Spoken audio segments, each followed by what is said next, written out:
What makes a superhero dangerous? Their power or how they choose to use it? Welcome back, Nerd Squad. It's me, Amanda. Who do you consider to be the most deadly? Number 10, X-Man. It's not a deadly superhero list without at least one Gray or Summers offspring making the cut. And X-Man is both, genetically speaking at least. X-Man is Nate Gray, who hails from the Age of Apocalypse reality of Earth 295. He is known as X-Man and is also sometimes referred to as Mutant Jesus. So I think you can imagine what we're working with here. Nate Gray was created by the Mr. Sinister of his reality using the genes of both Jean Grey and Scott Summers. He represents the greatest potential in terms of power for their offspring. But despite being created by Sinister using Grey and Summer genes, he was actually raised by AOA's Forge. Nate Gray is a reality warper and a mighty one at that. Reality warpers, especially stable ones like Nate, would be extremely dangerous to have in the MCU because they would be limitless in terms of what they could do. Especially Nate Gray, he is very much limitless. And friends, before we move on to our next spot on this list, if you love what we do here at Top 10 Nerd and you love when we talk about comics, be sure to let us know you love us by subscribing, and that way you don't miss out on any of our awesome content. Yay! It's a win-win. Number 9, Amass. Amass is one of my favorite new mutants that I've met in the last little while. They appear in the current Marauders run that started this year in 2022 and is written by Steve Orlando. Amass was created by Orlando and Eleonora Carlini. This mutant is wild. We don't know that much about them yet,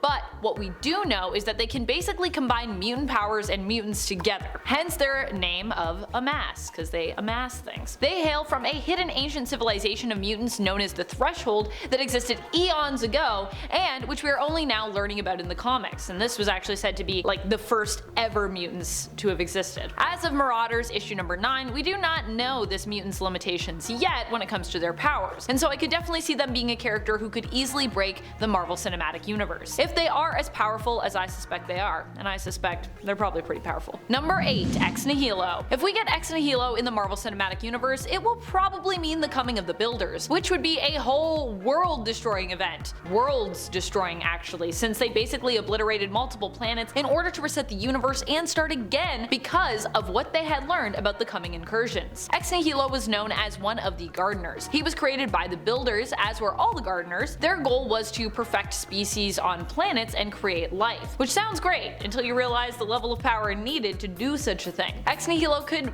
both create matter and manipulate time, which is pretty crazy. Number 7, Ulysses. Ulysses is an inhuman superhero who created a lot of commotion as a result of his powers and, well, just existing. Ulysses was actually the central cause of Civil War II. His powers allowed him to get visions of possible futures, with it believed the more clear his visions became, the more likely these futures were to happen. As a result, the heroes became divided into two camps when it came to how to best utilize Ulysses and his immense power. One camp was headed by Carol Danvers' Captain Marvel, who hoped to utilize Ulysses' powers and visions to prevent tragic and devastating events before they happened, thereby saving countless lives, but of course at the cost of punishing people before they'd even really done anything wrong. Whereas Tony Stark's Iron Man headed the second camp of heroes, who weren't as willing to put all their faith in Ulysses' visions, especially at the cost of compromising the freedom of those who had possibly not even done anything wrong yet. If you'd like to avoid Civil War II from happening, a good way to do so would be by us never getting Ulysses in the MCU, which would create a lot of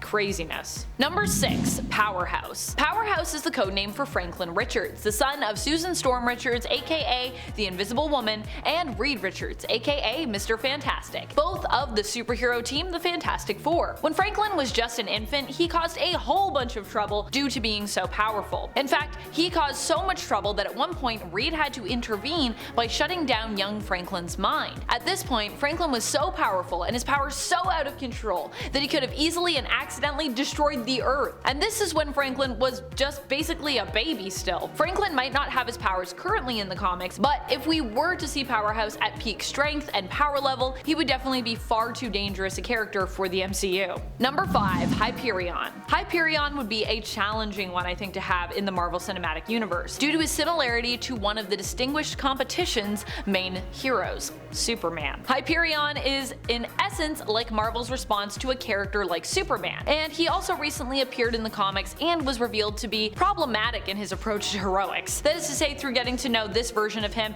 and this version of his team, the Squadron Supreme of America, that recently appeared in the comics during the recent Heroes Reborn 2021 event, we learned that these heroes were a lot more shady than our standard Earth 616 heroes that we're used to seeing on teams like the Avengers. That being said, this was an alternate version of Milton, but still I think a lot of problems would exist with trying to incorporate this character into the MCU. Number 4, One Above All. The One Above All isn't ranking lower because I consider them to be less powerful than those ranked above them on this list. I just feel like they might not be as great of a threat to the MCU if they were to appear. But still, they probably never should, because they could kill the whole art of storytelling by becoming our Deus Ex Machina plot device. One Above All is basically the god of the Marvel Universe. And while it might be cool to see them appear as an allusion to the founders of Marvel Comics who made it what it is today, they definitely could easily derail plots or be used as a plot device to save the day, but at the expense of cheapening the stakes of a story. That being said, they did appear in Immortal Hulk, and I feel like that story actually utilized this character really well. So they could appear in a way that wouldn't cause harm to the universe or plots,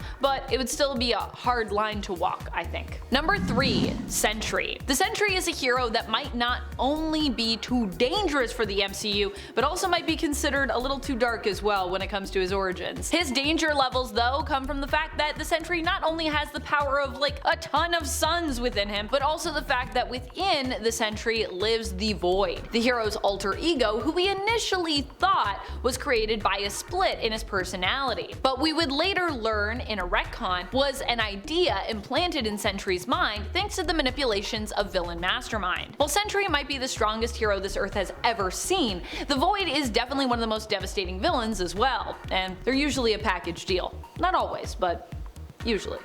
It's kind of what makes a Sentry interesting, so I think you gotta at least have the Void there to begin with. Number 2, Hope Summers. Hope has to be one of the most destructive superheroes that we could see in the Marvel Cinematic Universe. MCU mutants are coming.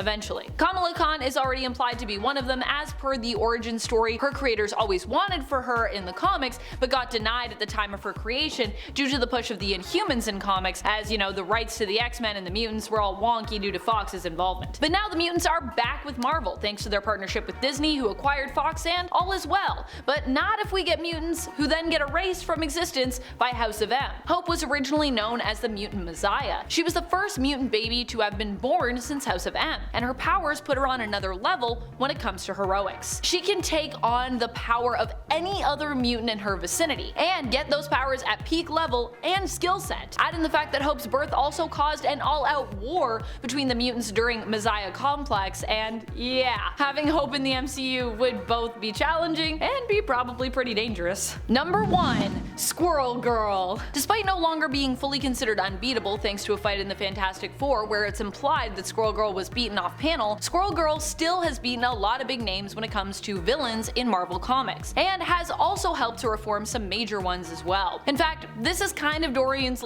whole secret to success when it comes to beating her foes. She usually does so by befriending them and encouraging them to do and be better, which usually, just defeats them by making them good people. She's inspirational, and hey, it's contagious. And while she has lost once, I think her track record of beating almost all villains she runs into makes her simply too dangerous for the MCU. I mean, almost no one would be able to stand against her. Doesn't matter who shows up, Thanos, Kang, she'd be like, look, why don't we just have a conversation, and then it would all be resolved. Like Black Panther in What If, when he was Star-Lord and he was like, I just had a conversation with Thanos and then we fixed it. That's all the time we have for today. Thank you so much for watching. I'll see you next time, but as always, until then, you stay nerdy, YouTube.